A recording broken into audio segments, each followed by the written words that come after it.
ಒಂದು ಈ ಜಮ್ಮು ಕಾಶ್ಮೀರಲ್ಲಿ ಒಂದು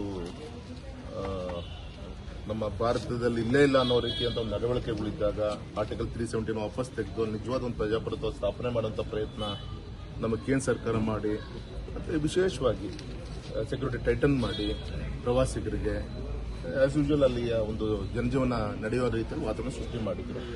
ಅದು ಅದೇ ಅವರಿಗೆ ಕಣ್ಣಿಗೆ ಕುಕ್ತೋ ಏನವರಿಗೆ ಆ ರೀತಿ ಅಂತ ನಮ್ಮ ಹಿಂದೂ ಪ್ರವಾಸಿಗರು ಮತ್ತೆ ನೀವು ಹಿಂದೂನ ಅಂತ ಕೇಳೇ ಶೂಟೌಟ್ ಮಾಡಿದ್ದಾರೆ ಅಂತ ಪಟ್ಟುಗಳೇ ಹೇಳ್ತಾ ಇದ್ದಾರೆ. ಮತ್ತೆ ಅವರ ಉಪಟಳ ಮತ್ತೆ ಹೆಚ್ಚಾಗಿದೆ, ಗಂಭೀರ ತೆಗೆದುಕೊಂಡಿದೆ. ಕೊನೆ ಹೇಳ್ತಾರೆ ಅಮಿತ್ ಶಾಜಿ ಅವರ ಪ್ರವಾಸಿಗರ ಮೇಲೆ ಇತ್ತೀಚಿನ ದಾಳಿ ಆಗಿದೆ. ಕಳೆದ ಒಂದು 8-10 ವರ್ಷದ ಮೇಲೆ ಮತ್ತೊಮ್ಮೆ ದುರ್ಘಟನೆ ಆಗಿತ್ತು. ಅವಾಗ ಹಿಂದೆ ಸೈನಿಕರ ಮೇಲೆ ಪುಲ್ವಾಮಲ್ಲಿ ಆದಂಥ ಘಟನೆ ನಂತರ ಈ ಪುಲ್ವಾಮಾ ನಂತರ ಇದು ಮತ್ತೊಮ್ಮೆ ನಡೀತಿರೋದು ದೊಡ್ಡ ಘಟನೆ.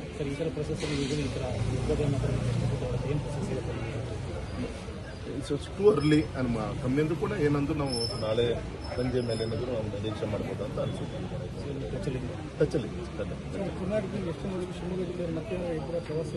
ನಮ್ಮ ಜಿಲ್ಲೆಯಿಂದ ಈ ಕುಟುಂಬ ಮಾತ್ರ ಅಂತ ಒಂದು ಟ್ರಾವೆಲ್ ಏಜೆಂಟ್ ಮುಖಾಂತರ ಅಥವಾ ಕಂಟ್ರಿ ಮಾಡೋ ಇರುವಂಥ ಒಂದು ಟ್ರಾವೆಲ್ ಏಜೆಂಟ್ ಕಂಪ್ನಿ ಅಂತೆ. ಸೊ ಒಂದು ಬಸ್ಸಲ್ಲಿ ಎಲ್ಲರೂ ಹೋಗಿದ್ದಾರೆ. ಅದರಲ್ಲಿ ನಮ್ಮ ಶಿವಮೊಗ್ಗದವ್ರು 3 ಜನ ಅಂತ ಈಗ ಅದಕ್ಕೆ ಗೊತ್ತಾಗಿದೆ.